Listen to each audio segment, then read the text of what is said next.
सुरेगाव येथे गोदावरी नदीपात्रातून अवैध वाळू उपसा, गुन्हे शाखेची कारवाई. 15,75,000 रुपयांचा मुद्देमाल जप्त.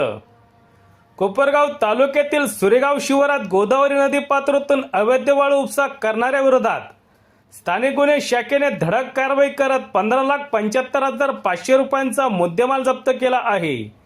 या कारवाईत 2 जणांना ताब्यात घेण्यात आले असून 2 आरोपी फरार झाल्याची माहिती समोर आली आहे. मिळालेल्या माहितीनुसार दिनांक 26 मे 2026 रोजी स्थानिक गुन्हे शाखेचे पथक कोपरगाव तालुका पोलीस ठाणे हद्दीत पेट्रोलिंग करत असताना सुरेगाव येथील चक्रधर स्वामी मंदिराजवळील गोदावरी नदीपात्रात ट्रॅक्टर व केनीच्या साहाय्याने अवैधरित्या वाळू उपसा सुरू असल्याची माहिती मिळाली.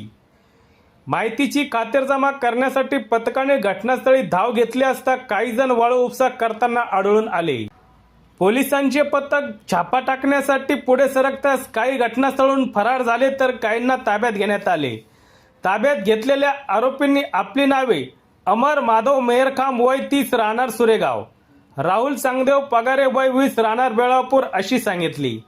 चौकशी दरम्यान सचिन हरिभाऊ मेहरखाम राहणार सुरेगाव, वैभव भाऊसाहेब गिरी राहणार सुरेगाव हे घटनास्थळावरून फरार झाल्याचे समोर आले.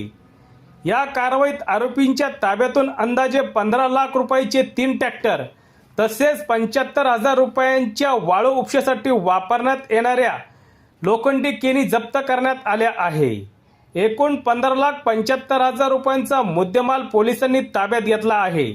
या प्रकरणी कोपरगाव तालुका पोलीस ठाण्यात गुन्हा रजिस्टर नंबर 220/2026 अन्वये भारतीय न्याय संहिता 2023 कलम 303(2) तसेच पर्यावरण संरक्षण कायदा कलम 3 व 15 नुसार गुन्हा दाखल करण्यात आला असून पुढील तपास सुरू आहे. कोपरगाव तालुक्यात अनेक ठिकाणी अवैध वाळू उपसा सुरू असल्यामुळे अनेक ठिकाणी कारवाई करण्याची मागणी जनतेतून पुढे येत आहे. सत्य एक्सप्रेस न्यूज साठी रवींद्र जगताप, कोपरगाव.